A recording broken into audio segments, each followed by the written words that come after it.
All right, so this is the Rulemaking Advisory Committee meeting relating to Aviation System Action Program rules.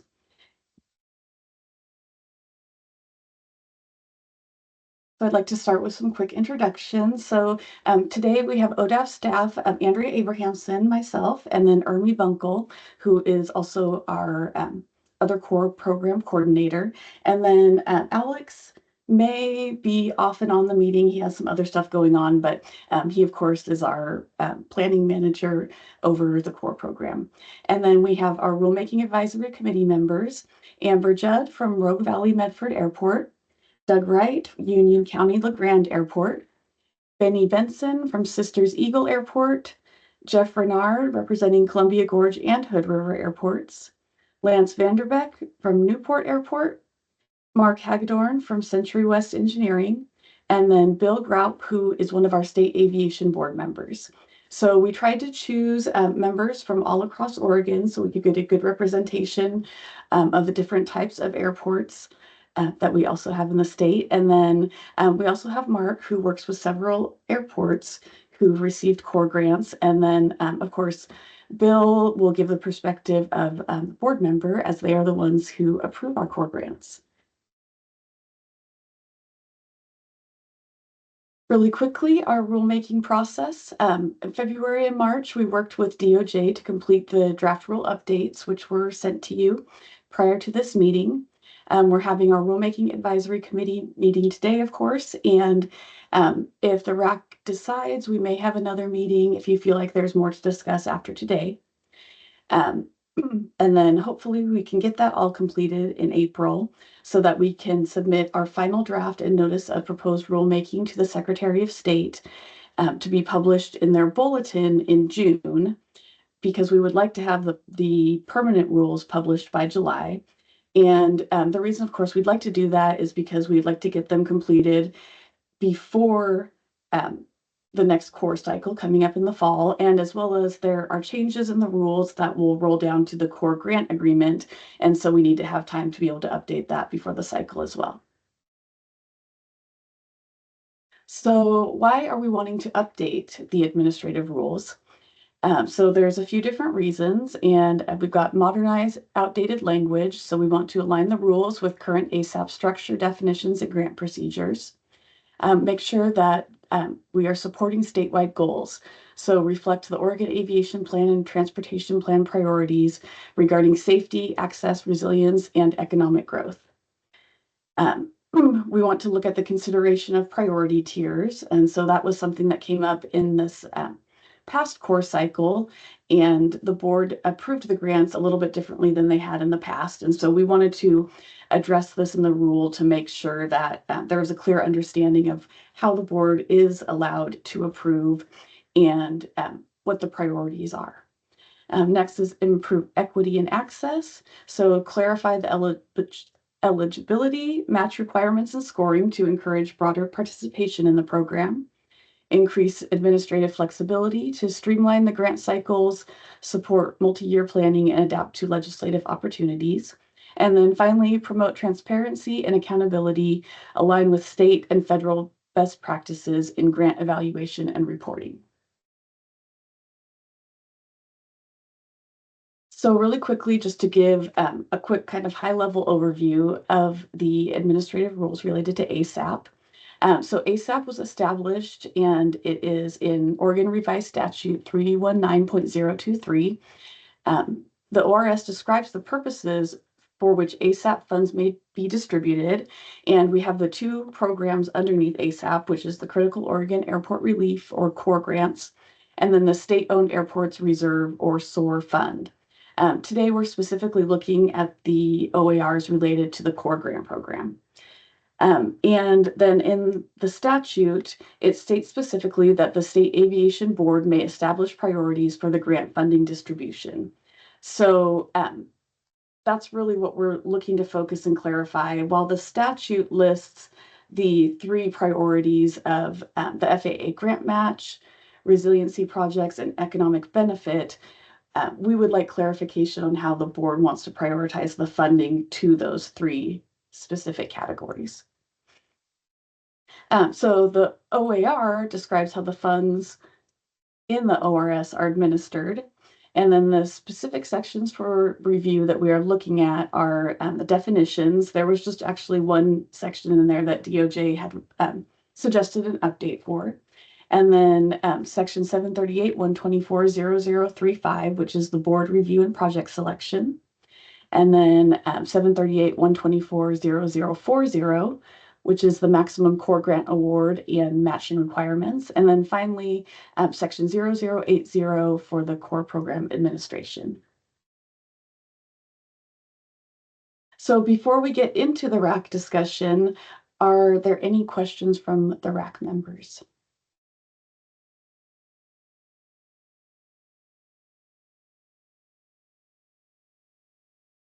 All right, I don't see any. And so in order to hopefully maybe help people from talking over each other, we'll try to use the raise hand function when it comes to the discussion. And so we'll just keep an eye out and watch for who would like to speak. And what I'll do is I'll go ahead and put up the draft rules here.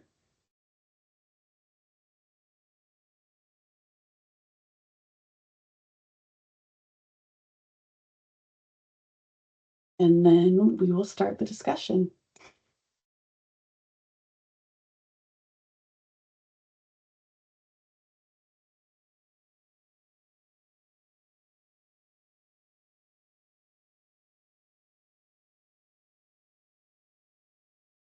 All right, so what I'll do to go ahead and just kind of facilitate and start us off is just start going through the sections where we had already worked on updates with DOJ, and then we'll stop for any discussion or questions or suggestions by the RAC members. So this first one, as I mentioned before, was just one little change to definitions, and that's in this number 7 down here, where previously it said Aviation System Action Program Fund means collectively the aviation fuel taxes created in ORS 319.023. And the DOJ suggestion was to update that to say available for distribution under ORS 319.023 as it just makes a little more sense there. Andrea, apologize to interrupt you. Could you zoom out one round or whatever just for the small laptop peel? Yes. Thank you. Is that better? Yeah, thanks. Okay, perfect. All right, so were there any questions or any other suggestions or updates that you might have seen in the definitions section?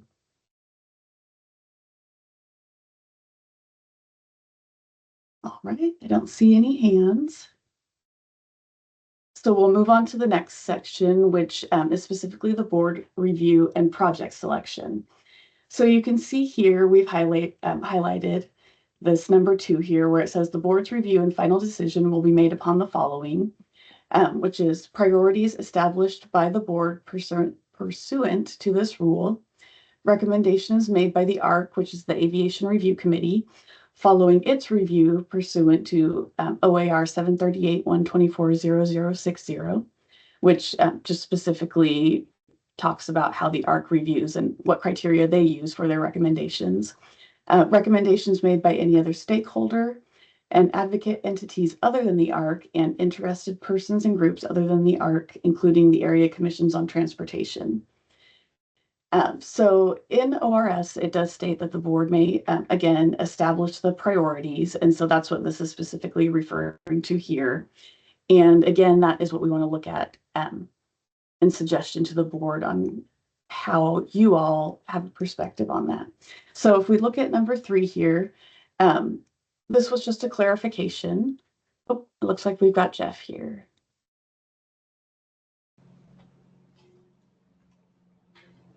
Good afternoon, Jeff. Can you hear okay?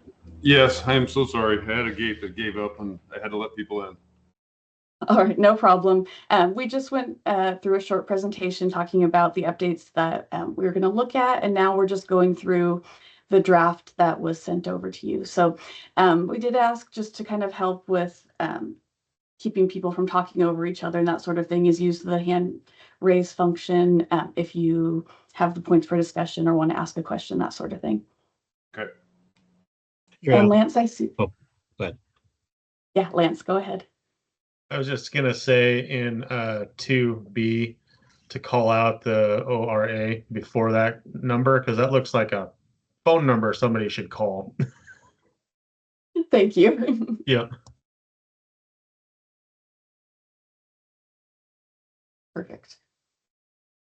So this section here was just a little bit of clarification. The department does mean staff, so we didn't really need that word in there. And again, that was a DOJ suggestion just to remove that for readability.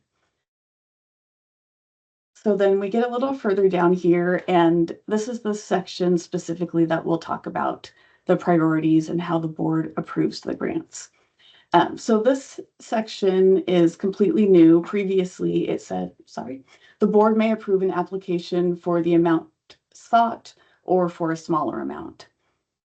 And what we're looking at changing that to is basically to just expound upon that and state a little bit broader criteria that they may look at rather than just looking at the amount. So what we have for suggestion is the board reserves the discretion to allocate available grant funds in a manner that maximizes impact and accessibility.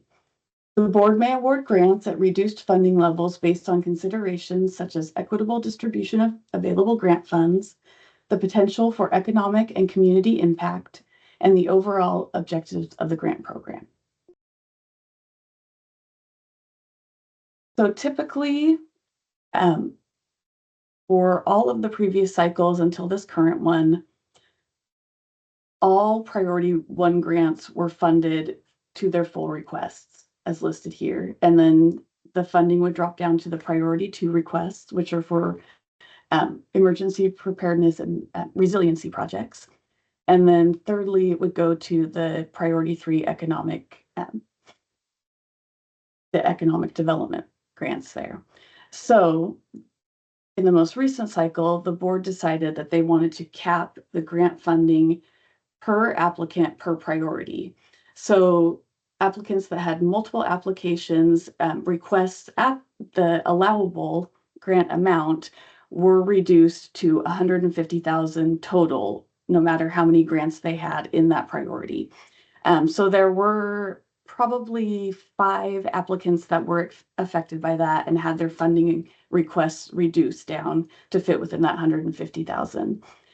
So that was definitely something different and something that we wanted to have the RAC kind of discuss and think about it as well, if that's the way that you would like the board to be able to approve these, or if you think it's more important to go back to fully funding the FAA grant matches. So that's kind of an area, maybe start of discussion. And so yeah, Lance, go ahead.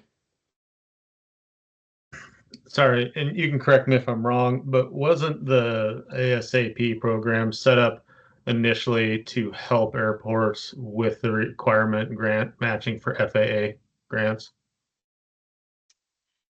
So yes, that was what was set up as the first priority. And so it's listed as the first category in the OAR. And then when the original rules were created, it was set up as the first funding priority. Now, there hasn't been a lot of clarification if that means that those applications need to be funded 100%, or if just giving that priority some funding meets, the qualification of that priority 1. Okay. So I might jump in there real quick. Yeah, Benny, go ahead. So I think, I mean, I was there when Mary was coming up with this whole thing. It wasn't specific to helping out match or helping out this or that. It was to help out airports as a whole. And there was, and I clearly have a bias, but it was to help out airports that have a difficulty either gathering the funds they need, whether that's match or just plain use of the funds for infrastructure on the small side. And then one of the things that seemed to, well, caught my attention on this last one is the timing of the cycles. And if I recall, you had a number of sort of AIP or programs where people had already, or I should say applicants had already had committed the funds for both the match and the program, and then this just became sort of an extra gravy. So it really didn't help more FAA. And I think some of this early on was because of the timing with the Connect. It just rolled into FAA match funds. And so I think there is a timing issue there where if it is actually going to be used for a match, that should be defined earlier, and it should be for projects that aren't gonna go forward unless they have that versus, well, we're already going forward and we'll just take the extra money because we can. Um, and then stepping into that, or just to highlight, I guess my bias ultimately will be looking towards infrastructure as a whole for all airports, whether it's trying to further leverage or not. So I think, anyway, a little roundabout there, but there was a timing issue where it really wasn't helping those. It just kind of fell into play because of the priority. So. Thank you. And there was a question that came up during the Aviation Review Committee meeting, and the board asked it as well, which was when it comes to those priority one applications, if the applicants didn't receive that funding, would the projects not go forward? And so, as a lot of you are airport managers who have those AIP grants, I think that is something really relevant to think about. From what my understanding was and what we talked about during those meetings was that the airports have the matches budgeted for these AIP projects already. So if they don't receive core funding, it should not affect the project going forward. Instead, if the applicant does receive some core funds, then they would be able to take their sponsor funds that were going to go towards that and maybe use them for something else that wouldn't be funded. So that was, I think, kind of the idea in funding or helping fund the FAA projects. But if any airport manager wants to speak about that, whether a project would go forward or not, if it was a priority one and didn't receive core funding, we would be happy to hear about that. And then I see Jeff, you have your hand up. Yeah, I think a good portion of the questions were just answered, but I guess chiming in on what you just said, I feel like it is a critical part of our FAA grants to have access to the additional match funds. I think each of us is probably in the same situation of it's hard to budget some of the larger grant asks, the matching funds for that, and it is, I know, not supposed to be counted on to have access to that 150,000, but it definitely feels like part of your planning process in the long range. And if it's going to be excluded, it definitely needs, if the opportunity to not have that money is real, then we need to know that way in advance as airport managers for our planning and our budget cycle. All right, thank you. And Amber. Just tagging on to Jeff there. Yeah, I agree. When we do our budget, we do plan the entire project, and we include the core grant in there. We include that $150,000 in there. Now, should we not get that for some reason, we would have to take money from somewhere else to finish the project. So yes, it would get done, but it would come from somewhere else. Okay. And Lance. Sure. Just to kind of reiterate, with a smaller airport like myself, it's, you're robbing from Peter to pay Paul, basically. So we do kind of count on those core grant funds to be able to move projects forward. If not, we end up having to defer maintenance on trucks, building maintenance, stuff like that to cover if those funds were not readily available for smaller airports to help out. I don't know if we could, maybe the percentage of match required, maybe that option should be available maybe a little bit higher instead of the 10%, maybe like 12 or 13 or something like that. I mean, that might be another way to kind of spread a little bit more of the wealth around. But yeah, I definitely, it's either we move forward with this project that we have in our master plan and hopefully get the core funding, or, we're not, we're diverting maintenance on our rental structures and stuff. So. Thank you. And Benny. Yeah, I'll be the devil's advocate here, so guilty as charged. But Lance, I liked your idea of raising the match in that sense. My observation and how it was worded, just listening to a number of the review committees, was, well, if we get this, that money just goes back to quote unquote, in my words, the general fund. So we go through a whole exercise here of defining, evaluating, prioritizing projects, and yet if you get the funds for the match, you don't necessarily have to use them for the match. You can use them for, as Lance just said, fixing up trucks or doing something else. So it does become sort of ill-defined or general fund free money versus specific to the project that was actually evaluated, put in place. The majority of time, I would assume that it goes towards that project, but there is no sort of audit of that per se. So that's really where I play that devil's advocate, is just kind of fueling a general fund of extra. Thanks, Benny.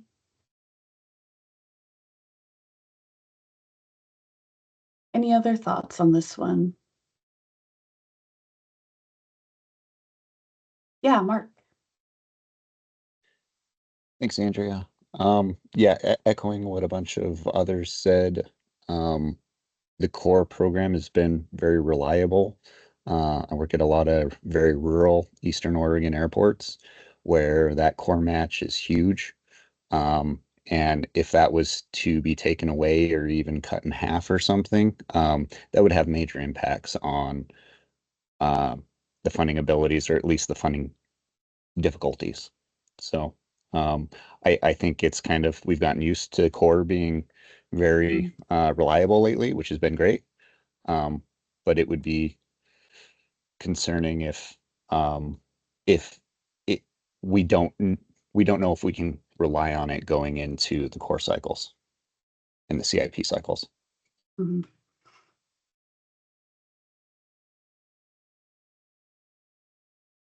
Benny. One more time, apologize. That's fine. So the other observation was, because the AIP opened up to a lot of other things, and I'll say economic development versus infrastructure. The original core was really built around infrastructure. And so by having an open door there to other items, including sort of commercial or private hangars, you start taking away from infrastructure for the smaller airports. So maybe there's a tier in there that works, because at the end of the day, historically it's the third priority group that loses out.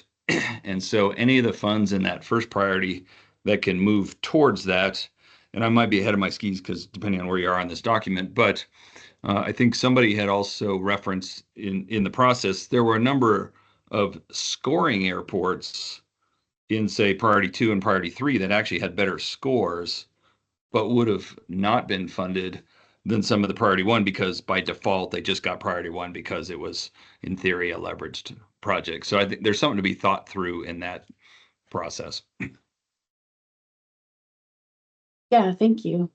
And we do, so when we're presenting the recommendations to the board, it is per priority. So when you see the scoring, it's like, 1 to 35 in priority 1, and then the priority 2s, those top ones may have a higher score than the bottom projects in priority 1, but they're in the different categories. So they're scored, 1 to however many, and then same with priority 3. So if that was something that you all thought maybe should be changed in the way we do that, if it should just be straight scoring across all 3 priorities and doing it that way, that could be a possibility of something we could look at doing. So, Lance. Sure. Just kind of want to follow up on, the FAA is pretty stringent on what they will and won't give granting for. It's just a opportunity for some airports like myself with the bill funding that came out. We were able to use that bill funding to uh, help build more hangars here to accommodate our ever-growing list and growth. And without that core grant, we wouldn't have been able to do that uh, because, of course, the cost of the project, we were only getting, 800,000 and that. So, I mean, if that core grant wasn't there, we wouldn't have been able to build the hangars because the FAA wouldn't allow us, doesn't fund that type of grant project. Mhm. So it's really kind of one of those fortunate timing for us. And I think that's something to consider in the future is that just because some airports are building hangars with AIP funding, that's not a normal thing. That's an anomaly at this moment in time.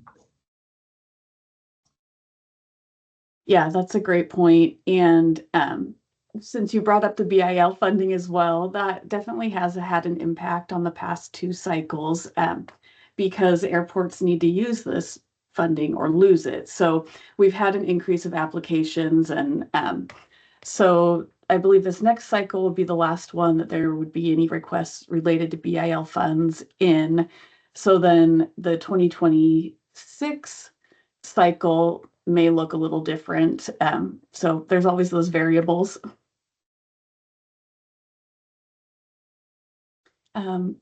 Benny. I'll jump in. That would Yeah. be interesting to know.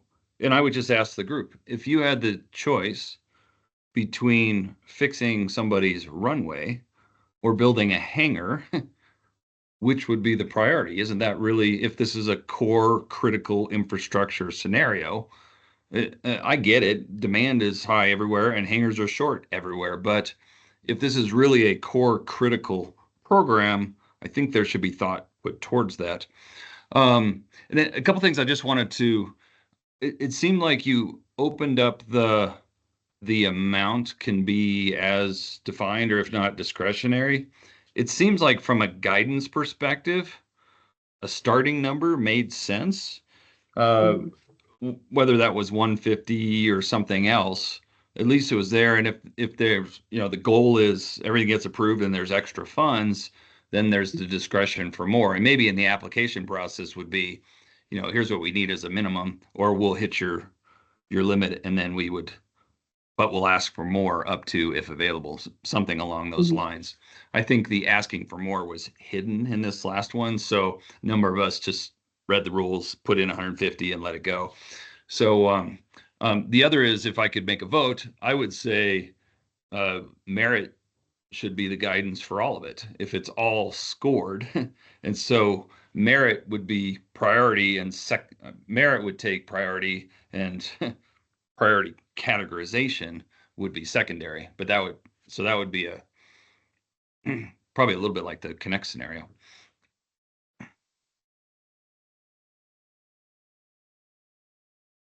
Thanks, Benny. So one thing we do have to consider as well is that our grant system has kind of an intricate behind the scenes scoring that goes on. And so if you've been on the Aviation Review Committee or if you've looked at the spreadsheet that we put out with those recommendations and approvals, there's a column that's like the base application score. And we have it programmed so that even if it's the same question, it may have a different point value if it's a priority 1, priority 2, or priority 3 grant. So there was a lot that was done when the program was created to somewhat maybe equalize things behind the scenes.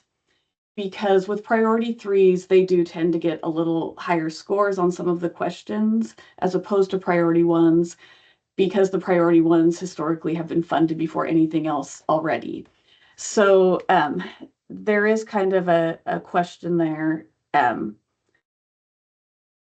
if we kind of want to revamp that whole point system. The other thing to think about, though, as well, is that in statute, there were questions that were created by the legislature, and in the application, they're called the statewide impact questions. And those are a big part of the scoring. And unfortunately, they are really geared a lot more towards more towards the projects that Benny is referring to, the infrastructure and those sorts of things. And so a lot of times the priority 3 applications end up with lower scores because they can't really meet those statewide impact questions. And a struggle that the Aviation Review Committee has always had is that just because they're not meeting those questions doesn't mean it's not a valuable project. So there are a lot of there's some things that we are stuck with at the moment, such as those statewide impact questions, because those are laid out in statute, and it would have to be a statutory amendment to change those. Now, we have talked about in the Aviation Review Committee about possibly adding additional questions to the application review process that would address the priority 3 or the economic development or the projects that would typically score lower as it is. So that's another thing to kind of think about when it comes to the prioritization. Lance, did you have your hand up for something new, or was that from before? No, something new. Okay, perfect. I guess with the NIPIAS airports getting federal funding and non-NIPIAS airports not getting federal funding, is the goal of the board to help spread the core grant money out to the smaller airports, or is it to leverage those federal dollars coming into the state? Bill, is that something you would feel comfortable speaking to? Yeah, go ahead. Sure. So first off, let me just go back to the previous point and then I'll come to your point. SCORE is a very effective factor. However, one of the things with doing a rubric type scoring is your bigger projects with bigger backing have professional grant writers as opposed to the small ones where it's just somebody on their own time trying to write out a grant. Scoring can get into a factor that, so as a board, we do look at scoring, but it really isn't the only factor. It is just listing out some core underpinnings, but really it's about more than just the rubric score and whether you had a professional grant writer or not. Back to your question, there's several things that come up in the board from we're looking at individual limits and things. One of them, of course, is this money being used to providing or a pathway to getting that airport to being more self-sufficient, to be running on its own funding, in the future? Is there something going on in this project? And then the second one, of course, is, just the maintenance and the ability for that airport to stay operational, right, is going to be two key factors. But one of the big ones is just, how is the economic process for what's being done with the grant request doing and moving that airport towards being self-sufficient and being able to make more money to cover their expenses and rolling in that way. Can you remind me your second half of your question again? Sure. It was, does the board want to, continue to leverage federal dollars with having the tier system and Yeah, that's right. Are we wanting to spread this money more towards the airports that don't get federal funding? Certainly federal funding is a factor because we don't want to lose that ability to maximize our input with the limited dollars we have. We want to maximize all that, but that's not the sole course of action, right? Really, the second part of what I was saying before is, are we doing a project, or are we funding a project that helps that airport become self-reliant and self-sustaining, right? If there's federal funds there, of course, we want to maximize that federal money, but it wouldn't be the sole decision. Does that help? Yeah, that helps. I guess the next question then would be is, will you be tying those to fee requirements then? Because if you get federal dollars to fix a runway, are your landing fees going to go up? Because then that's going to show that you're coming closer to self-sufficiency. Or is it you need a new fuel truck so that you don't have to spend $20,000 a year on maintenance for that fuel truck, and that's going to help you become more self-sufficient because that extra 20,000 can go to something else. I guess I'm trying to figure out I don't think what we the would board know. is looking for. I don't think we would know whether you're going to, if you're not a state airport, if you're going to raise your landing fees or not. That's not information I would know. Um, it's more about self-sustainability in the facilities that you're doing. I mean, you could raise your landing fees and do nothing, right? You could just raise your landing fees. um, I don't think that's something I actually know. There's an intent to do that. So, as far as just sustainability, we're looking more at just the are you adding a capital investment that allows you to be more self-reliant, right, in the way you presented it. So that includes hangars, increasing your things. If you can show a business need, or if you had more hangars, you could generate more airport funds. That's kind of a key, not the only. Again, there's several factors going on here. That wouldn't be the only one, but that's an important one, right? Okay, no, that helps out. Thank you, Bill. Mhm. So just to clarify, the board wouldn't necessarily require the application to state that the airport will now do this project and then increase landing fees so that they would be heading towards self-sufficiency, but instead the board will infer based on the type of projects and the potential impact that that project could have. Does that sound correct? Yeah. Okay, perfect. And some applications actually state, not landing fees, but this will allow us to increase the number of businesses on site, blah, blah, blah, or this will allow us to service the fuel, in a more efficient fashion for these reasons. That's a cool thing to say, right? Perfect. And Benny, you've got your hand up. Thanks. Actually, I was going to compliment you, Bill, because the sustainability process of better infrastructure, more hangars, selling more fuel, and functioning that way. We've all, as an aviator, we've all seen the signatures in Atlantics just be chasing people away by raising landing fees. I mean, if you're a public resource or a public use airport, that should be the last thing you're trying to do to function. So just speaking as an aviator. And I just real quick, Andrew, just because you have it on the screen in that service is critical to essential.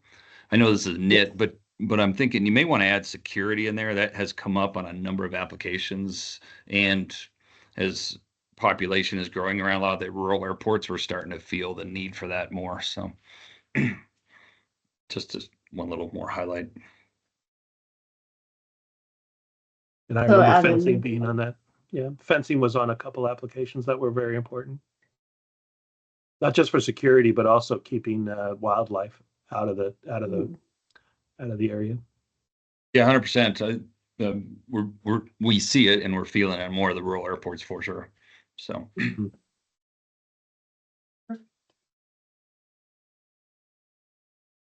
All right. And so since I do have this screen up here right now, I'll address this little section that's in blue here. So the Aviation Review Committee actually is given these specific criteria right here that they can also use to base their recommendation to the board on. So they review the answers to the statewide impact questions that are from the statute, but they can also use these criteria. And so this was one thing we thought, well, maybe we should just put that in there as something else for the board to consider as well.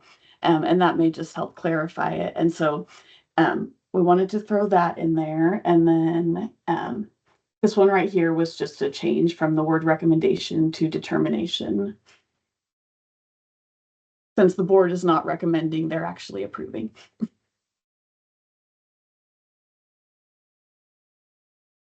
So are there any comments on, I guess just on like adding additional criteria?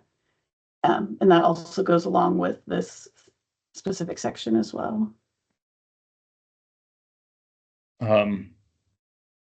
When you say regional significance, how is that? Because everybody in their region, I'm sure the Eastern Oregon airports think they're significant, and I'm sure they. So how would that be? You know, because to some extent the resilience piece is part of that. Though all that's a piece of that puzzle. I don't know how you evaluate that. Everybody's going to have their own priority based on their region. Yes, and that's probably something if we were to add this in, maybe we would need to define that a little bit further.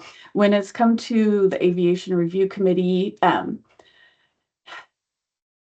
I would say it's more looked at as, is that project specifically something that has significance in that region? For instance, something related to helping out with firefighting in Eastern Oregon or anywhere. Those kinds of things where that project maybe would have a bigger impact in that region than it would have at an airport in a different region.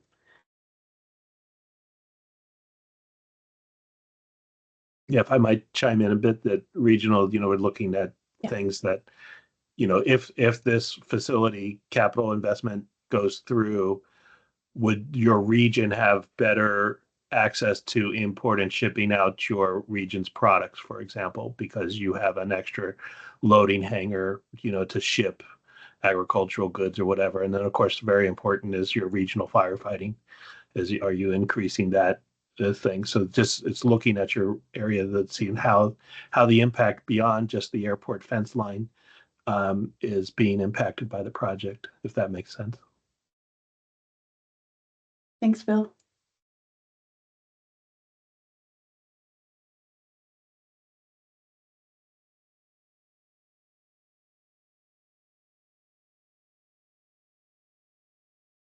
Mark, yeah. Just to add to the regional significance, would just be medevac. Um, Several airports are over 100 miles away from the nearest trauma center. And so a huge component, in addition to shipping out materials and firefighting, but it's that the community relies on the medevac operations. And then the other thing I had, Andrea, I didn't notice equipment called out anywhere. I saw weather equipment, but I think we should add some language.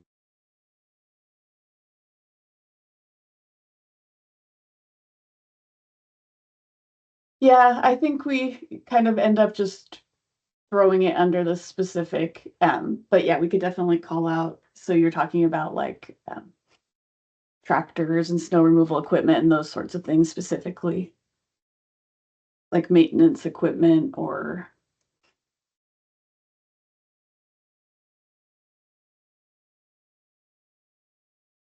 Can you give me an example of what equipment doesn't fall under one of those categories? My mind must be narrow right now. Sorry, I lost connection there for a minute.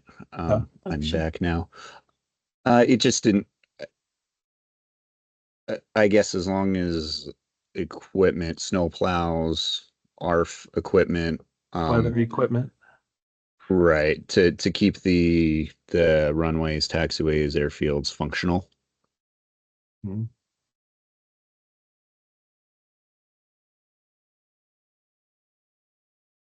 I think you kind of have it in weather. When I first Yeah. read that, my head went to AWAS, but Yeah, no. as you explained it, for snowplow it'd be the same. Yeah. It's still weather, but so maybe there's a semantic thought process, but it kind of makes sense there. I think that's what you were saying, Mark. Right. When I read it, I read AWAS when I see weather equipment. Hmm. Thanks. Thanks, Mark. Yeah, Lance. So just to kind of, the FAA does give grants for certain type of equipment. I would have to agree. Maybe weather equipment really isn't the correct term. Maybe AWAS I know that they do snow plows, HARF trucks, and I think even sweepers are on that, but that might be an Amber Judd question. Yeah, snow removal equipment is absolutely eligible under AIP. So you think it should be just specifically call out AWAS and then maybe just something like and other equipment Well, I or think just to kind of keep it easy for people so that they, weather equipment does not mean like snow plow or something like that. It means an automated weather observation system, weather equipment, or other equipment used for like, I guess the FAA doesn't fund tractors, but I mean, that could be, tractor could be used for a snow plow or something like that. Or, I think we need to state that because I think we're leaving it too open-ended when we just say weather equipment.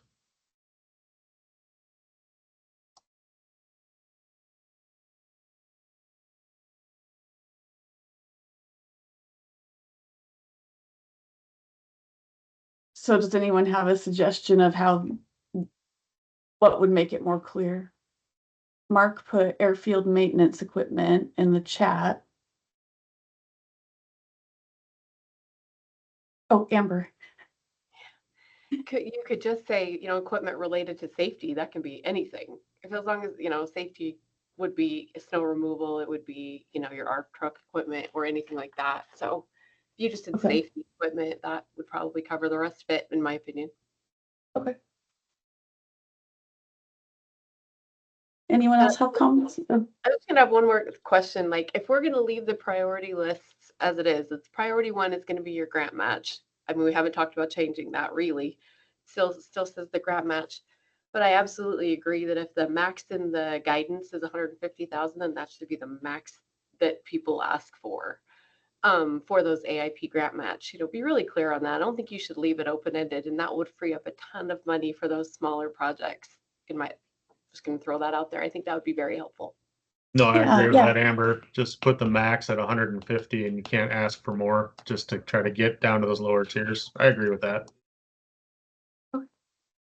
And thank you, yes, because I meant to address that when Benny mentioned it earlier, because yes, we do have the provision in the rule that states that an airport may request more than that 150,000 max, but they need to be able to provide the justification, etc.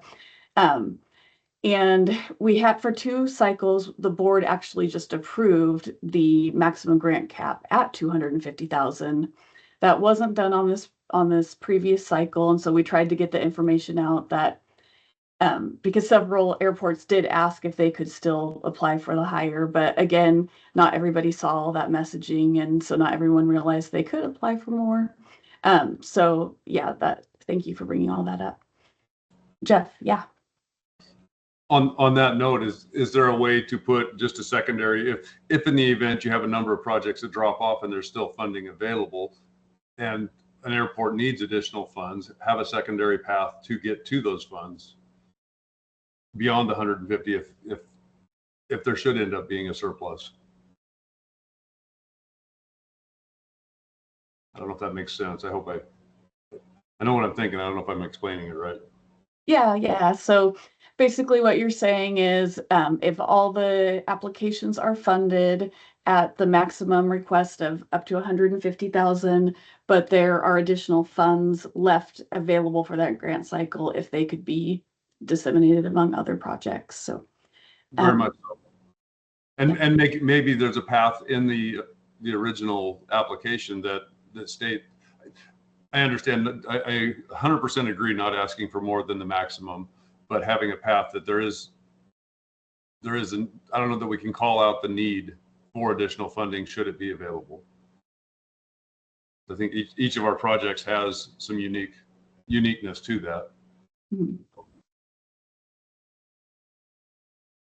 All right, Bill, and then if anyone else has comments on that.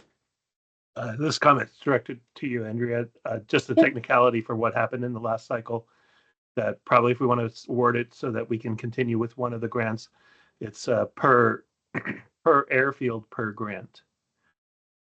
because there was an application that covered multiple airfields in one grant, right? So you're saying that the maximum grant amount should be per airfield? 150 per airfield per grant, as in our grant application was over the limit, but it was covering 12 airfields, Okay. if you remember. Okay.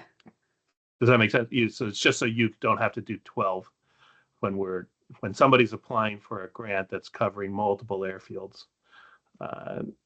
That limit is higher. If I may have said it backwards, but the limit is per airfield per grant. And you're taking that from rule, or because the rule typically states it's the 150 max, it's per project. So Yeah, but in other words, you were applying to buy a piece of equipment that would service many airfields. That makes sense, and it was higher than the current max. Okay. And you're referring to the PMP application? Yes. Is that what you? Okay, thank you. Yes, I understand. Yeah. So yeah, you're asking for one thing, but it services a lot of airfields. Okay, sure. So now if we did the cap the max, then you would have to do 12 apps. Applications. Right? Okay. It's just a point of order kind of thing. Right. Yeah, thank you.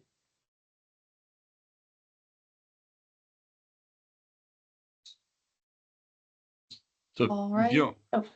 I just want to add on that clarification because so the SOAR is specific to state-owned airports, and so when the state applied for a core, and I assume then that was for PMP on extra PMP for non-state-owned airports. Did I pick up on that right? Or yes, although the state-owned airports are covered by that as well because it's under the PMP program. So when we have PMP and sponsor match is required from the airport, PMP funds don't cover the state-owned airports. There is a separate fund either that would come from operations or from the SOAR fund to cover PMP match for state-owned airports. So they are covered by the grant just as all the other airports in the state that are in the regions. Does that make sense? yeah, it makes sense. I mean, I never want to Okay. take away from paving maintenance, but it seemed odd because the state does get its own carve out, and then on top of that, you were carving into the core side as well, and so it felt as an observer kind of double dipping alike. But so I was just trying to put definition around it. Sure. And I think the big distinction is just that PMP is a completely separate program. So the state-owned airports have to pay their own match outside of that program, typically. So then they also get the advantage of having their match covered from this grant, just like all the other airports in the state. And I don't know that we'll ever have an application like that again. So it's possible in the future, but it is a good thing to address. And are there any other comments on that?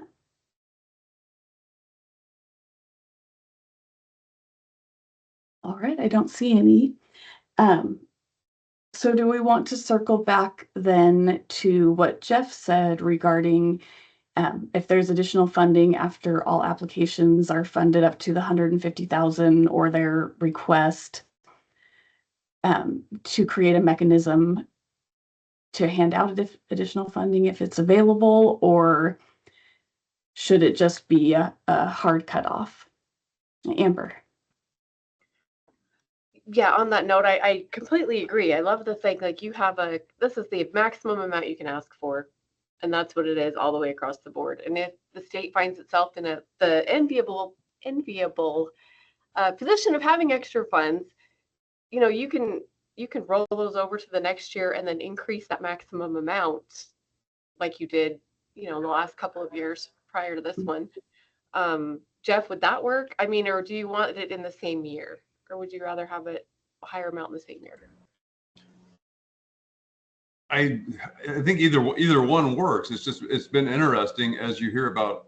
I mean, even through FAA, that there's projects that aren't going to fund, and I think one of the prudent things that I've watched happen in the past is to have some ready to go projects sitting on the shelf, to where if all of a sudden the FAA says there's additional AIP funds available, that we're able to jump in and pull a project off that's ready and have some match funding available. I don't know. I try to think far enough in advance on that, and you're not necessarily going to have budgeted funds for some of these opportunities. So if there's funding available in that year, I think it would be prudent to have a potential to get to them. Again, because there's so many things just in that stuff that you're highlighting, Andrea, that if there's an opportunity to add security and need additional funding to do that. Andrea, would you have to do a full second cycle of the core grant to do additional funds? Like for discretionary, they put it back out there and you have to reapply for those ready projects, Jeff. Would we do a similar thing for this? Like, hey, we have, $4 million extra, whatever it is. Here you go, and yeah, that would be great. But, if you have $200,000, is it worth a second round of applications? Maybe there's a limit there. I don't know. Yeah, that's probably not viable. I don't know. Just a thought. So interestingly, the 2019-2020 cycle, I'm not sure exactly what happened because I actually wasn't quite with the program yet, but they had been looking at doing a special extra cycle in the spring of 2020. So I'm not sure if it had to do with extra funding becoming available or if all the funds just weren't used up. But then, of course, the pandemic hit, and so we didn't end up doing that because we needed to make sure the revenue was available. So that was something that was looked at in the past, and maybe that could be an option if we end up having extra funds after all the grants are approved. Yeah. That, the whole situation, that would be a great problem to have, and then my eyes open and I'm realizing, oh, it's morning and I have to get ready for the day. So yeah, that would be an awesome problem to have. I just but the catch being, I think we do have a process where sometimes grants don't pan out or something, and the funds don't get distributed, and they just roll into the next cycle. Right, is the way the system is set up to go. Right. Right now, yes, it would just roll forward, and then it would be available in the next cycle. And Benny? Yeah, I'm consistent in I think we'd all celebrate if everything was funded and you had extra money. Going back to something Bill had referenced earlier, the way it played out, it seems this year was a project per airfield, and many airfields had multiple projects. So there's some waterfall that I think Jeff was leaning towards, that if you have extra funds, then you start looking at the scoring, and people, if you're going to tie it basically one project per field, where if you've got multiple projects, it could roll to the next one, roll to the next one. And then I think, Jeff, you had also said if there's, who knows, a row on the application that's, if available, we'll take the extra 100,000, or, we could use kind of, in the wonderful scenario that there's all kinds of extra money. But I think it would start with projects, and then you've consumed all the projects, still got funds. Okay, what are some of the more critical ones? There's some waterfall to be defined in there. That Agreed. And I don't know that I can't work that waterfall out in my head yet. It feels like it would be prudent to have, there's a lot of important projects that everybody's got. And I think it's great to carry it forward into the next year, but if the projects are ready to go, I think getting them time is of the essence so much on many of these projects. Lance? Thank you. So you had said earlier that at one point in time, the board was potentially looking at like looking at a spring uh, submittal, like a second submittal for grants. And so like the money that the core, like if you have extra money, that just gets rolled into next year, correct? Yes. Okay. So is that something then the board would have to, by statute or something, say they want to have 2 cycles per year? How would that work? There's no statutory requirements of how many grant cycles we're supposed to have or any of that. So we get to decide it.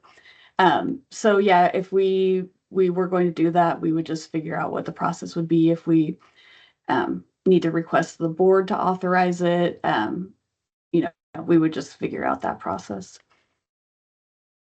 So that might be kind of the answer to the waterfall question right in there is after your first go around sending out a thing, hey, we have additional funding for those potential projects that people have sitting on shelves collecting dust. I mean, that might be your solution to that.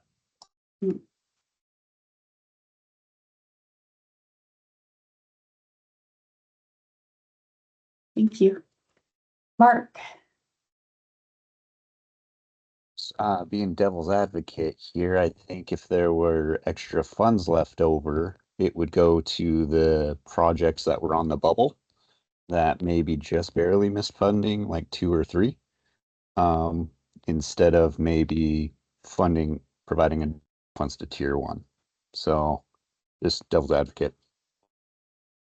And I think that is the idea that there wouldn't be any additional funding for any other projects unless all of the applications were already funded. So it would just be, yeah, once everyone got their applications funded, then we would move forward. And I got a lot of head nods and thumbs up. So.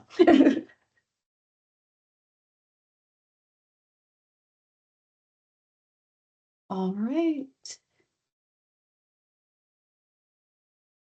Oh, and I was going to add that suggestion for Amber. You had said equipment related to safety, right?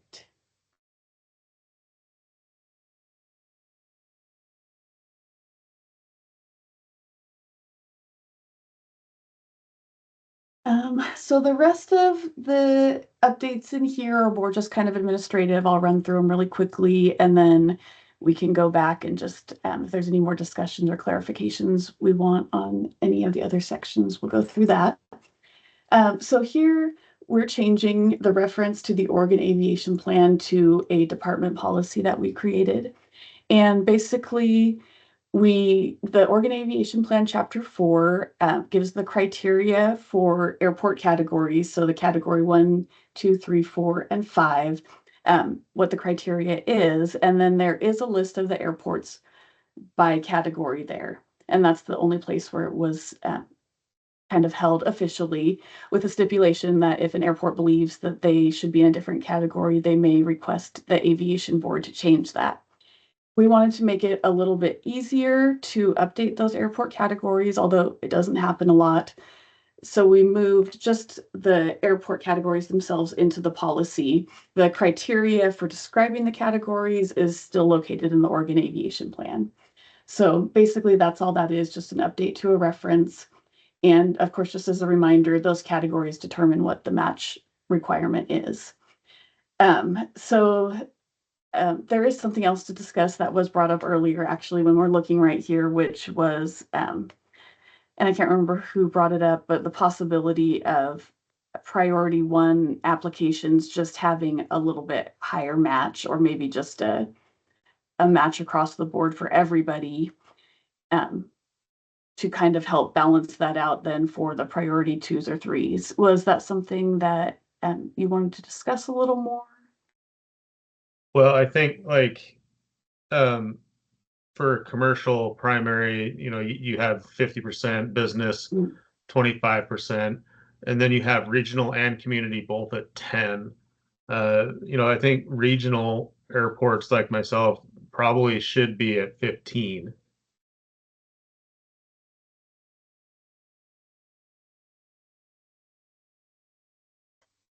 I'd second that.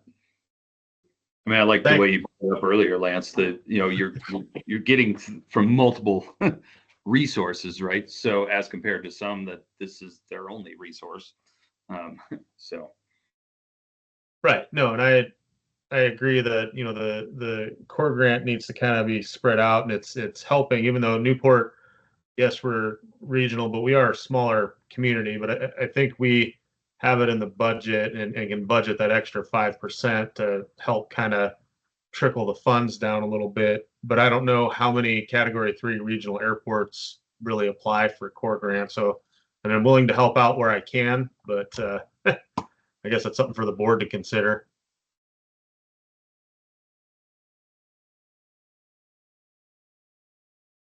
Yeah, and definitely the 10% match is our most common. So most of our core grants are these two categories.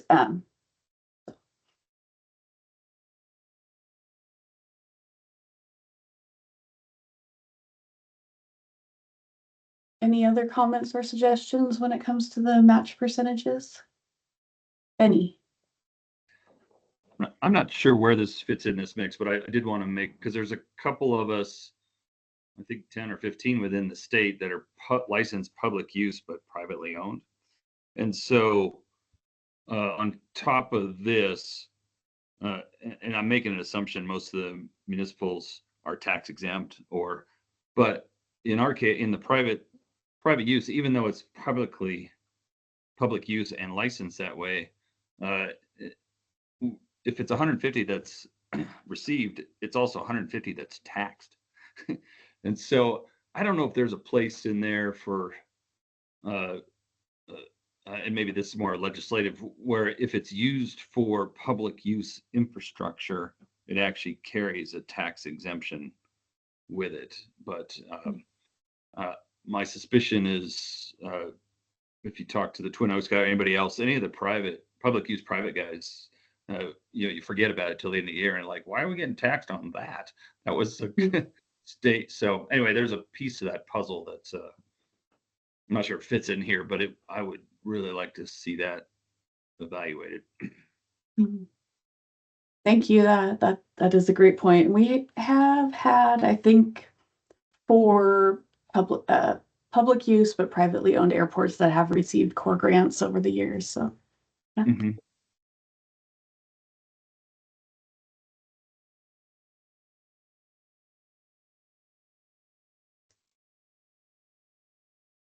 And then just once again, just specifically going back to the one idea that was brought up regarding the priority ones having a different match. Is that's something you're not interested, or was just kind of an idea that was thrown out there? It was a great idea. I totally second it. I think every rural, small category 2, 3, and 4 airport here would second it. Now, you're not saying category 1, you're saying priority 1, right? Are we making sure we're using the right words here? Because I know, know fair we're enough. not. Agreed. Yeah, I'm meaning priority 1, the FAA grant match. Right, that's the grant It's- match. yeah, That's yeah. so I would not be. Well, I'd have to think about that. But I heard priority 1, not category 1. Right. Well, I might even take it a different direction. I guess it's the non-NIPIUS that's getting caught in this mix. So maybe it's versus raising on somebody, you could lower it on the non-NIPIUS airports. Make it a 5%.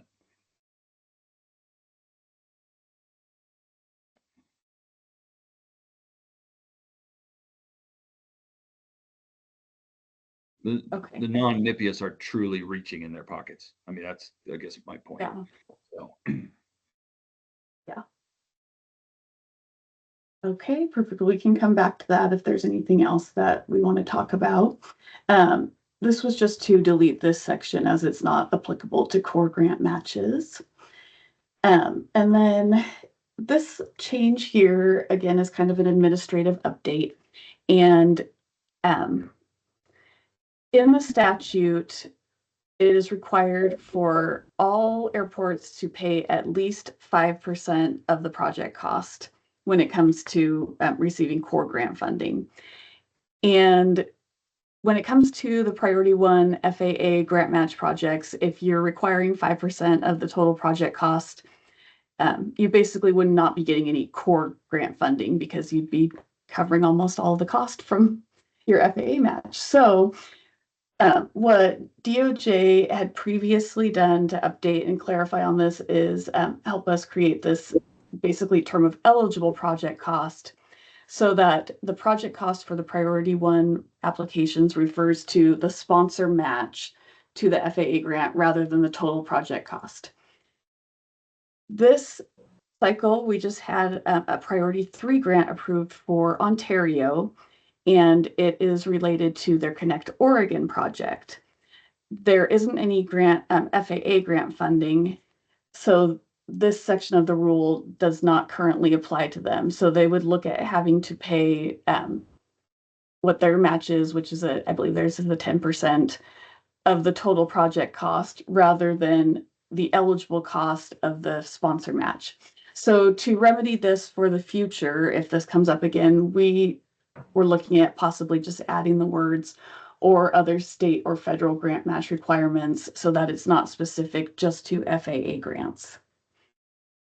Are there any comments, discussion, or any clarification needed on that? Without raising my hands, I completely support that. That's, I mean, you're looking to leverage funds, so wherever they come from. Sorry, I'm cut you off there. Amber. Go ahead, Amber. No, you're no problem. I was always, maybe it's in the Connect Oregon rules, but I didn't think you could have one project that had both core and Connect Oregon. I was always told you could not do that. Maybe I'm missing something there, but That was was that a core requirement or a Connect Oregon requirement, Andrea? It previously was a core requirement. And then I believe it was in last year's update, we changed it to allow match funds for Connect Oregon projects as well. Okay, maybe I just missed that one then, because I always had heard or understood that you couldn't combine those two. So, okay, change I missed. Yeah, and clarification. Yeah, it was a big update last year. We changed quite a bit of administrative stuff in there. So yeah, that was part of it. Makes sense.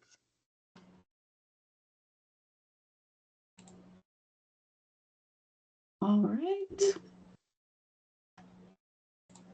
And then again, this is under the core program administration. So the section that talks about how the agency administers the grants. And these are the sections here that will roll down to our grant agreement, where we'll make updates to the grant agreement as well.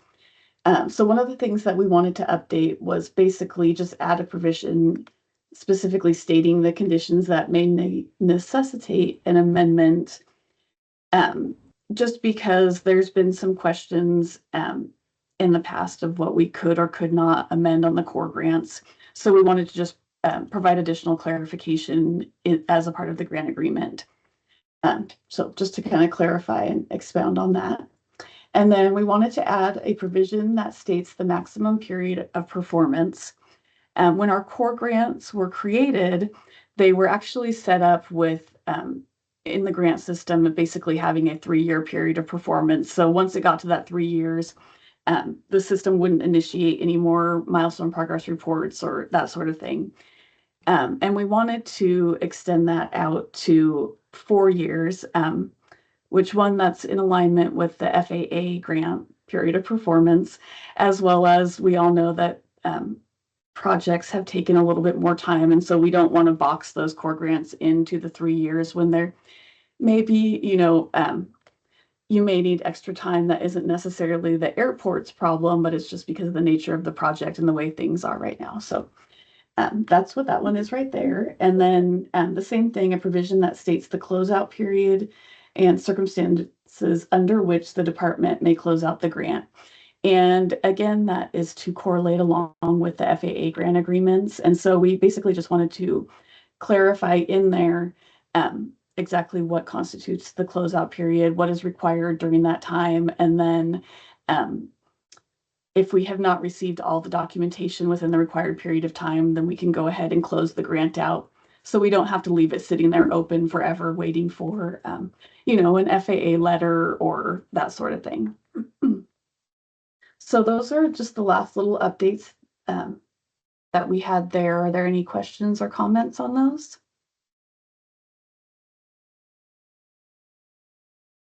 I think that all sounds good.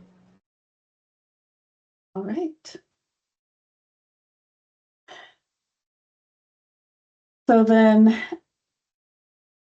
I think what we need to circle around to is to really decide. And again, this is something that if you want to, we can kind of take what's been discussed today. And if you want to have some time to think about it or come up with some other ideas, we can plan another RAC meeting. Or if you kind of want to maybe make some more suggestions regarding the priorities, if there is anything different that you do want to see in there. So kind of just in time, yeah, to think about that. If you think that you would like some more time for consideration of what's been discussed. Yeah, Benny. Well, what's your thought on the process? You take in what was heard today, make some edits, and then send it out? Or because it seems like even if it's a shorter meeting, if you're going to edit the document, there's probably one more meeting worth or some kind of commentary back to confirm. Yes, yeah, we can definitely do that. And that's kind of where we're looking for your direction on how you want to handle it. So yeah, if there's not any other discussion you wanted to have today, then we'll make updates according to what was discussed, and then we can set up another meeting to go through that and see if there's any refining that we want to do. Amber. One thing I just wanted to talk about a little bit before we decide what we're going to do next is, the ARCs and the different folks spend a ton of time going over and reviewing these grant applications and scoring them and doing their thing, and then I know because I heard from several that there was a lot of frustration. Of all of our work just got kind of thrown out in the end. Is there any way that, is simplifying this or clarifying the priorities, is that going to help that situation? I think it will, but any idea on that? Feedback from anybody? I completely concur with what you said. That there was a lot of work, and it just felt like everything we addressed through the ARC process, was just in one ear and out the other. And I could have done other things with my time. Yeah. So, either we don't need them to score it and do it, and let's just give it to the board to do it very clearly, which I fully support. But if you're going to run it through all those groups, then I just think something needs to be changed there. It's a lot of time and effort spent. Yeah, that's a great point. And I think that, again, this cycle did kind of show where the Aviation Review Committee and the board, have some different ideas on this. So I think that this rulemaking should help that in one way. And especially we've got our representative from the board on here as well. So that maybe we can kind of get the Aviation Review Committee, or actually I would say it more as the board approval and how they look at it to be more in alignment with the way that the Aviation Review Committee does, so that it doesn't feel like the Aviation Review Committee is following their prescribed reviews and scoring, and then the board can just throw all that out and say, we're just going to do this instead. Because yeah, we definitely don't want you guys to feel like it's a waste to put in the effort, because the Aviation Review Committee, you're right, they put in a lot of work, and they experience frustration when, again, they're trying to score the applications. And as I mentioned before, the priority 3 ones don't necessarily meet those statewide impact questions, yet they know that those projects are worthwhile and they want to be able to score them higher. So they put in a lot of work, effort, and care into those reviews and recommendations. So yeah, we don't want the ARC or the applicants to feel like their work is worthless in that way. And Lance, yeah. Sorry, isn't the ARC required for the granting process for review? It is in the statute, yes.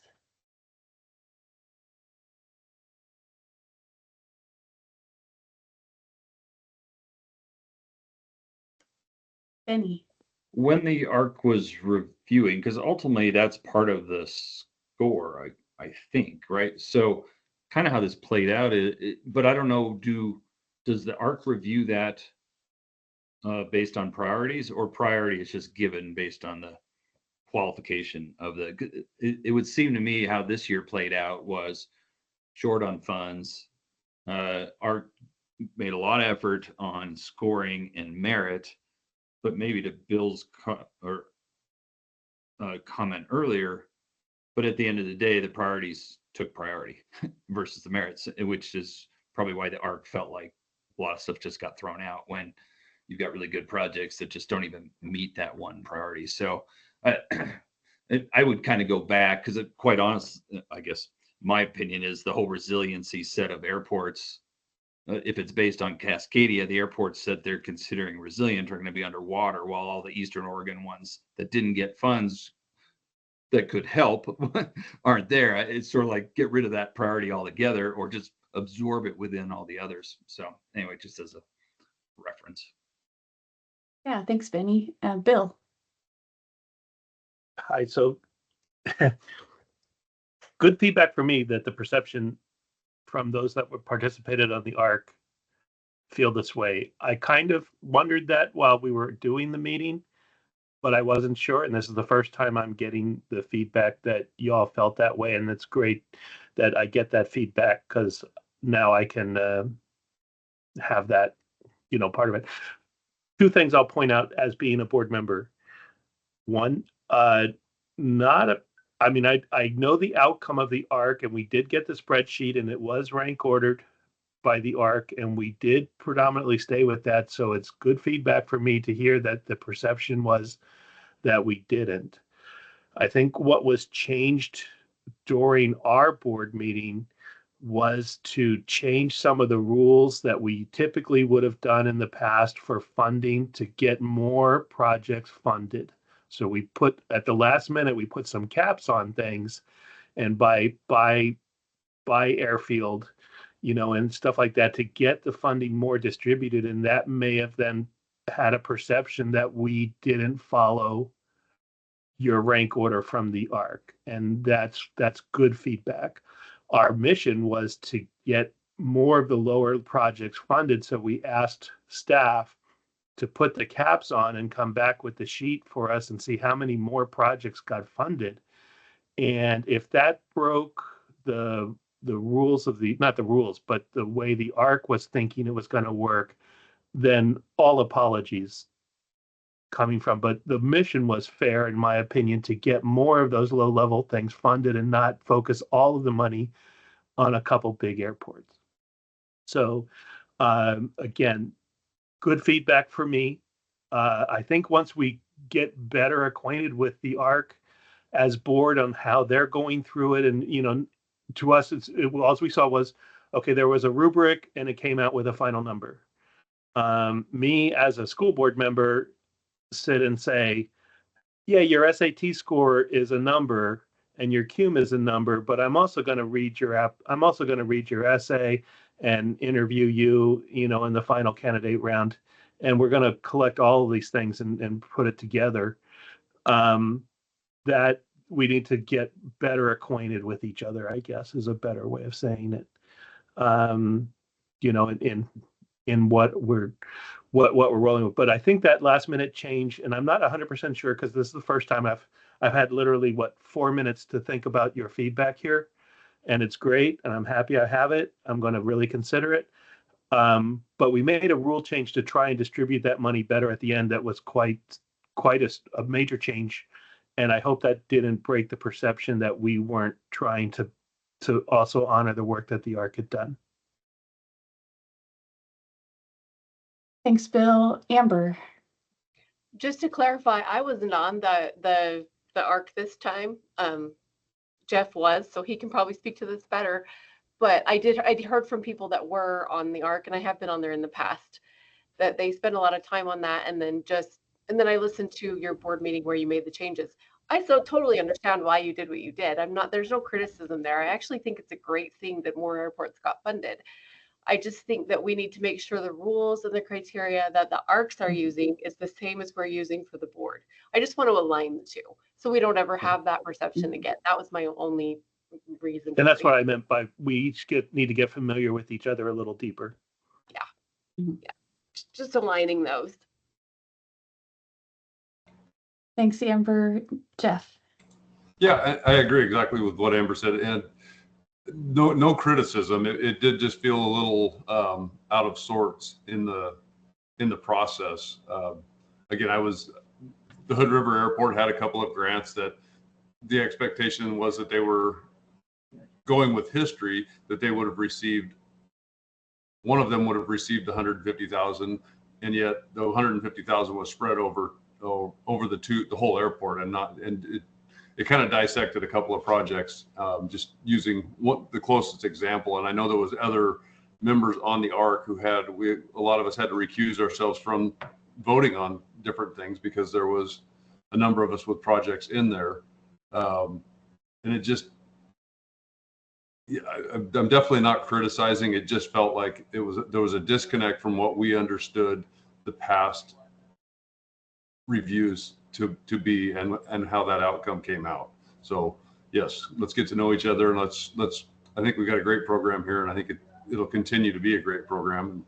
We just need to refine how we each look at it. Thanks, Jeff. Bill, this is definitely something that board and staff can discuss as well. But so typically what we do is the ARC elects a chair, and then that chair is at the board meeting, and that's been Shelley for a few years now, Shelley Humble.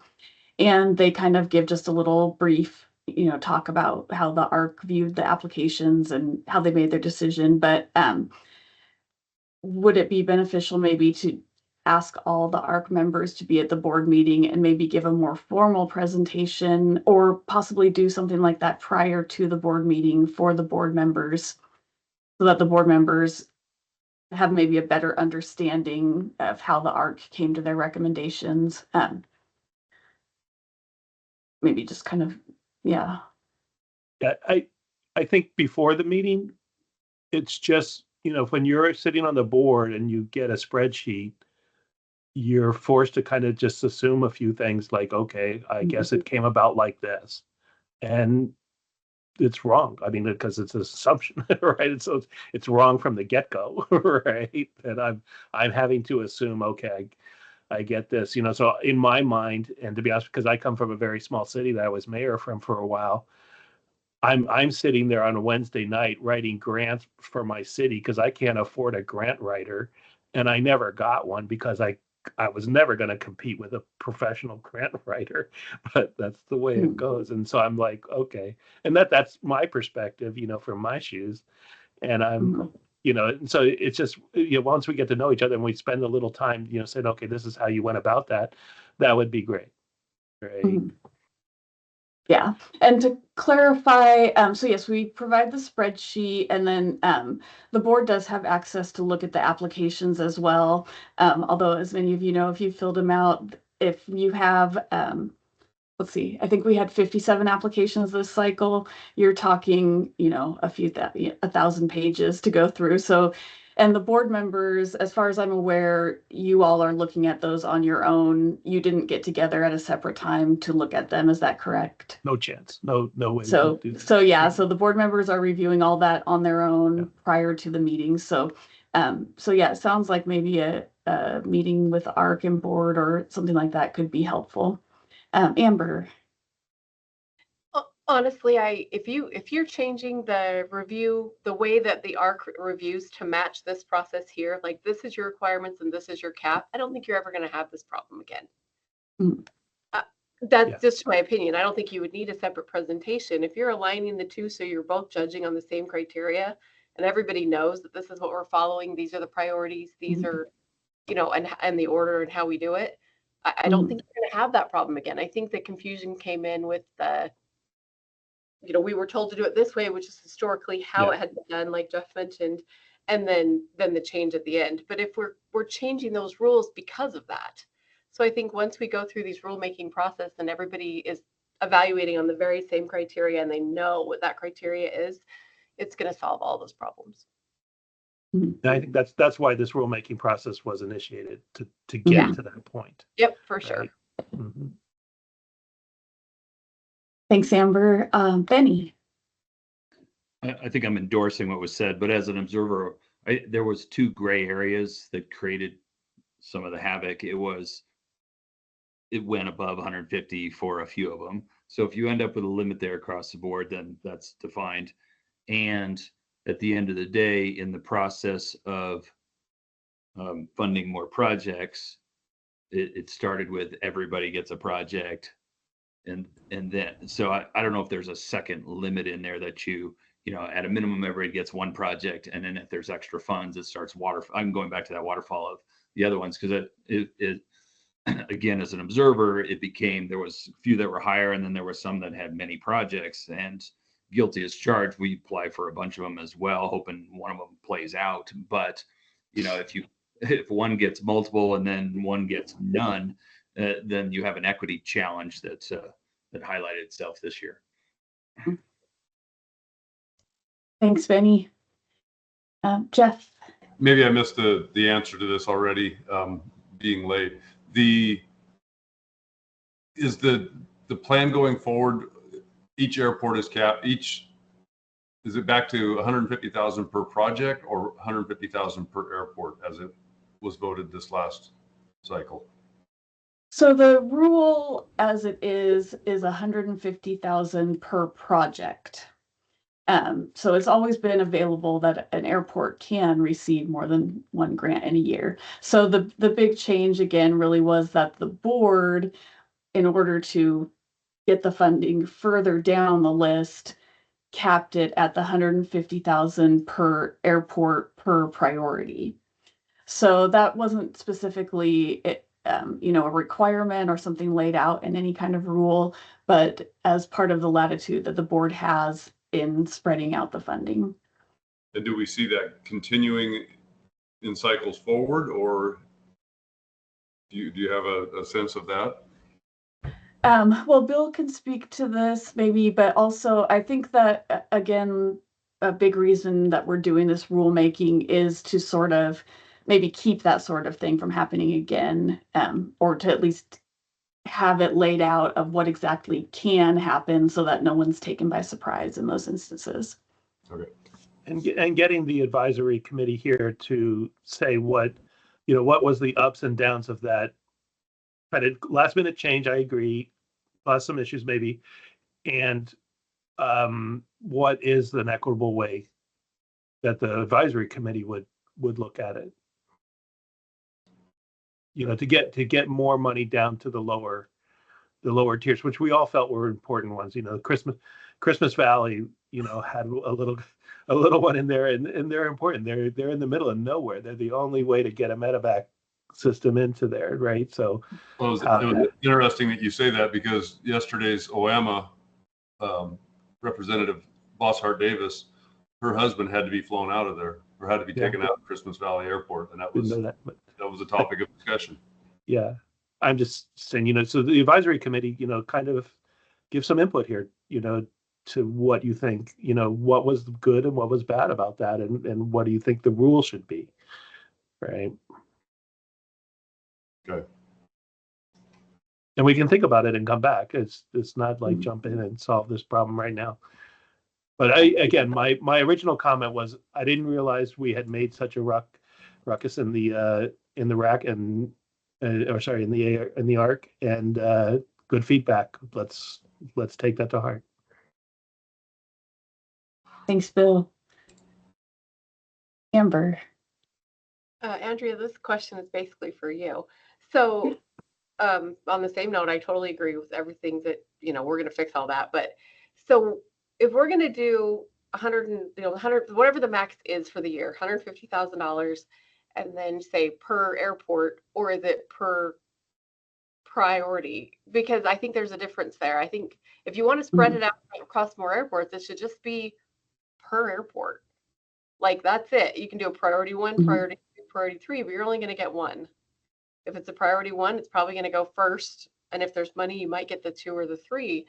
But I don't think you should do I don't think you should do that, because I don't think that's fair for the smaller airports. If Medford was to say, here's my grant match application, which is priority 1. Oh, but I also want this, which is priority 2. And oh, can I also have priority 3? So I think it should be per airport for available funds on the first go around. And then if there's additional funds, then you go into that second round of there, you can try again. That's just my 2 cents on that one. I don't know if it should be per priority. Sure. Anyone else have thoughts on that? And so again, to clarify, the rules as they are now are just 150,000 per project. So we just won't do, unless it's phased, of course. So Amber is looking more for a just even more, I guess, helpful way of doing it. If, yeah, you say there's just one approved per airport and then see what's left over at the end there. And then one other comment, going back to the BIL funding, that has changed things the past couple of years because there've been more priority ones with the FAA grant matches and the BIL funds. And so, yeah, there's been over 30, I believe, the past 2 cycles in priority 1, whereas in the past it was probably closer to 20. And so then you can start moving down the list a little more when you don't have as many in the priority 1. So that may naturally clear up as the BIL funds go away. But again, who knows what else could be out there in the future that could affect it in the same way. So Mark, yeah, go ahead. I think it's just a messaging thing between the from the airports and consultant point of view. If it's 150K per airport, then we'll just kind of phase our projects kind of every other year. Most airports have the ability. They don't have several projects going on, so I don't necessarily think that would be too big of a deal. It would just be, we'd like to know that going into each core cycle. Thank you. And Lance. Not to muddy up the waters a little bit, but would it make sense to have a different cap per tier? So, for instance, we'll take what our total available funding is for the cycle. So like this last one was $4 million, and you're thinking of saying like 2 million to priority 1, or 2.5 to priority 1, and then a certain amount to priority 2 and a certain amount to priority 3, something like that. No, I meant like for an airport, like with 150,000, would it make sense? Because, like if you're a smaller airport going out and getting an ARF truck, you're not gonna get the $780,000 ARF truck. You're gonna get, more of maybe the 150,000 ARF truck, which maybe that would be like the 75,000. So that's what I'm asking is putting a cap per tier. Does that make some sense, or is that just gonna muddy the waters too much?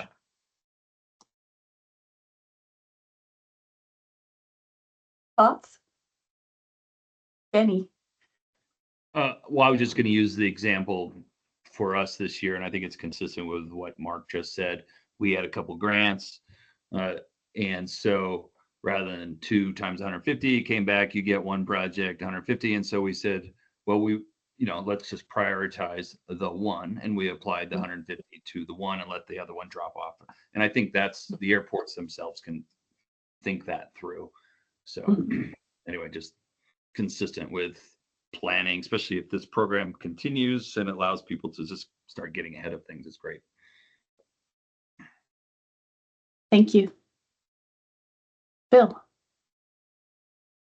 I'll put on my political hat and really throw the wrench in your right, just relevant. But for me, as being an ex-mayor, as this kind of control has to have some kind of method for applying for a waiver in a rare situation, something dramatic happens, or there's something in the federal government, such as in my industry, the CHIP Acts come along and you have an opportunity for $1 billion, that come in, that is a one-time deal, but the board has to have some kind of way where some crisis occurred and it needs to be handled and there is a waiver process that can be voted. And if you can convince 7 board members from all around the state that you are in this weird exception one time, thing, it can be handled. That's just from a leadership point of view, that when you define things and then something really out of the box happens, there has to be a way to handle that. Can you give an example just to clarify what you're meaning? I should have expected that, right? I can provide one that's directly related, Go for it. potentially. So since we brought up Christmas Valley earlier today, we have a huge runway reconstruction project coming up. And their annual revenue is probably the weekly revenue for several of the airports, even in this meeting. So I would love to see the ability for a waiver to potentially request the 250K core match or something to that effect, if that's what you meant by the waiver, Bill, was Yeah. an option to request more for extenuating circumstances. Christmas Valley gets FAA dollars every 20 years. So this is the last time I'm going to work on it in my career, is going to be this project until I'm retired, and then someone else is going to work on something 20 years from now. So I personally love the idea. I know it's going to make everything more difficult, but I think if you kind of broached it as a waiver, as a special circumstance that is not often um, awarded, then you wouldn't get inundated with people requesting the 250. Yeah. I mean, it'd be hard pressed to get the waiver, but there are outlier extenuating situations and crises that occur that need a path to be able to be at least be evaluated, right? So, Okay. and no, I couldn't come up with my thing would be like if you had to have if every airport that the state designated as an emergency response airport needed a small hangar with internet satellite connection and power backup and a generator, and we'd had to do that for airports that just couldn't afford it. That's probably never going to happen, but that's what popped in my head, right? Blah. So yeah, that would definitely be something that would, really have to be defined and put into rule exactly what the waiver could be allowed for and the circumstances and all of that. Yeah. Yeah. I don't know if you have to 'Cause limit the allow, but just a process for putting it in there, that you process can for it. apply for a waiver. There's Okay. an app, there's a piece of paper that says, here's how you apply for a waiver, and here's the general kind of information we expect to see from you if you're going to apply for a waiver. Mhm. And Right. so that's somewhat, or kind of more what Mark was talking about, that is in the rule right now that allows for asking for higher than the 150,000, but But that's in the the rule just, application, right? yeah, and it That's doesn't give a lot it of doesn't, yeah, detail as to, yeah. It just says But provide justification, but what is it suitable? Yeah. but this is a fully separate, like you got to do some extra work here, right? Mhm. So, and it really Mhm. stands out as part of a waiver. Mhm. Anyhow, just a thought. Okay. I don't need that. I just tell you that's my experience as a municipal leader. Yeah. But you have these situations and you can't be blocked out from solving that problem. Mhm. Benny? Well, that was an interesting rabbit trail. As a comment, if that shows up, you ought to call the governor and find the money, because you completely got away from the core funds and what they were used for. If you were to put it in here, it should have some commentary that's built around either a majority or a unanimous vote by the board, something that is just, totally stand out. Otherwise, you're just getting away from why this exists at all. So just That's as a fair response. Yeah, that's okay. Yeah, and that's what everybody did when the CHIPS Act passed. They called the governor, right? Exactly. Right. Okay, that's fair. That's fair feedback. I like that. Thanks, Benny. So we've got about 12 minutes left in the meeting. So yeah, I guess how are you thinking you want to proceed? Do you want to go ahead and I can put together an updated draft incorporating the changes that you've discussed and some of the ideas that you've discussed and send that out and get a second meeting scheduled to go through those? Or is there anything else that you wanted to discuss in these last few minutes?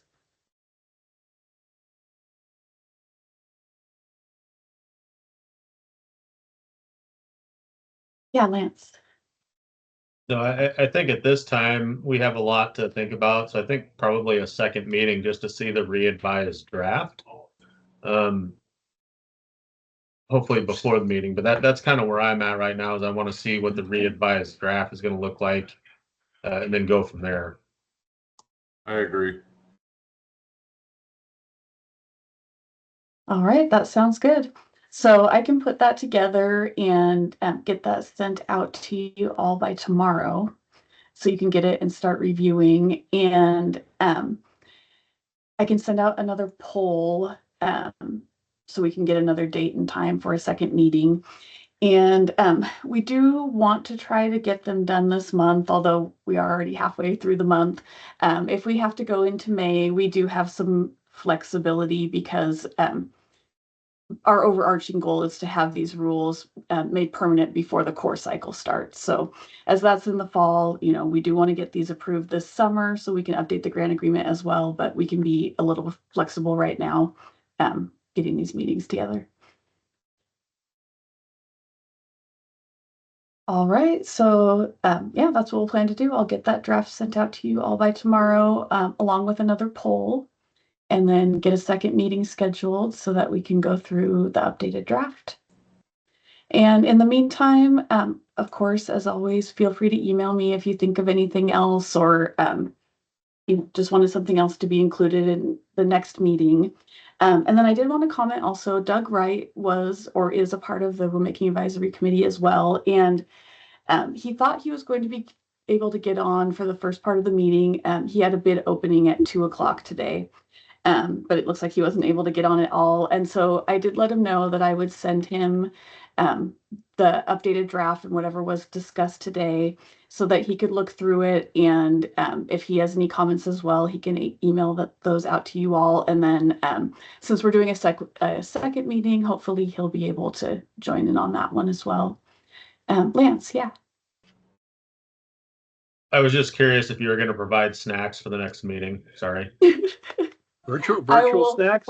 I was gonna say, what's your favorite pizza place that delivers? I'll call them and get it sent over. Oh my goodness. If I would, I could. Thank you. Thank you. Thanks for the efforts. All right, everyone. Yeah, thank you so much. And again, yeah, I'll send out that email by tomorrow and reach out with an email or call if you have any questions before then. And yeah, we appreciate your input so much. Thanks, everybody. Okay. See ya. Thank you. Thanks. Bye.